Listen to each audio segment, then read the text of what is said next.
న్యాయ వ్యవస్థలో చాలా కీలకమైనటువంటి తీర్పనాల వాస్తవంగా ఇప్పుడు ఒక 10 మందికి తలా 10,00,000 రూపాయలు డబ్బులివ్వాలి.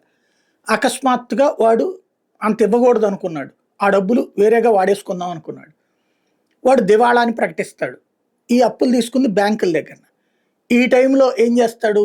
ఈ తలా 10 మంది దగ్గర 10 లక్షలు తీసుకున్నాడు కదా, ₹1,00,00,000 కదా, ఇందులో ఒక 70,00,000 దాచేస్తాడు. ఓ 30,00,000తో నా దగ్గర చెడ్డీలును కడ్రాయర్ తప్పించి ఇంకేం లేదని చెప్తాడు. దాంతో ఆ తర్వాతన ఆ బ్యాంకులందరూ కలిపి కన్సార్టింగ్ ఏర్పడి ఈ డబ్బులు తీసుకోవడానికి ప్రయత్నిస్తాయి.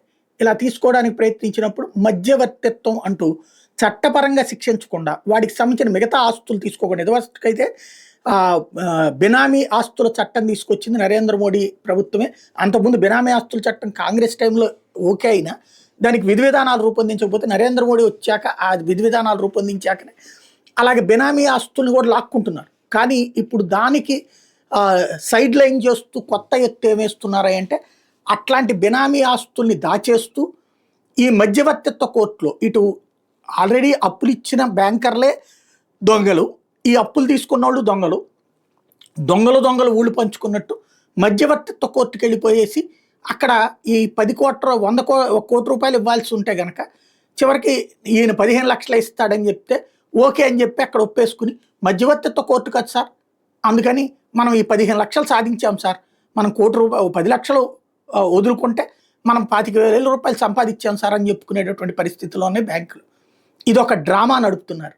మధ్యవర్తిత్వ కోర్టు అనేటటువంటిది ఒక పెద్ద కుంభకోణాలకు వేదిక అయింది. ఇప్పుడు దాంట్లో తీర్పే ఫైనల్ అని ఇంతవరకు చెప్తే కాదని సుప్రీంకోర్టు ధర్మాసనం తేల్చి చెప్పింది.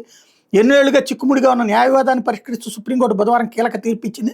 మధ్యవర్తిత్వం రాజీ చట్టం 1996 ప్రకారం మధ్యవర్తిత్వ ట్రిబ్యునల్ వెలువరించిన తీర్పులు కోర్టులు సవరించొచ్చని తెలిపింది. ఈ మేరకు 4:1 ఆధిక్యంతో ధర్మాసనం తన నిర్ణయాన్ని వెల్లడించింది. వివాదం మీద ప్రధాన న్యాయమూర్తి justice Sanjiv Khanna, justice BR Gavai, justice Sanjay Kumar, justice Augustine George Masih ఒకే విధమైన అభిప్రాయాన్ని వ్యక్తం చేస్తే జస్టిస్ కేవి విశ్వనాథన్ మాత్రం భిన్నాభిప్రాయం వెల్లడించారు. మధ్యవర్తిత్వ తీర్పుల్ని కోర్టులు మార్చరాదని జస్టిస్ విశ్వనాథన్ అభిప్రాయపడితే దేశీయ అంతర్జాతీయ వాణిజ్య విధానాలకు సంబంధించిన మధ్యవర్తిత్వ తీర్పుల మీద సుప్రీంకోర్టు రాజ్యాంగ ధర్మాసనం తాజా నిర్ణయం తీవ్ర ప్రభావం చూపెట్టబోతోంది. దొంగలకి చెక్ పెట్టేటటువంటి వ్యవహారం మళ్ళీ వచ్చింది.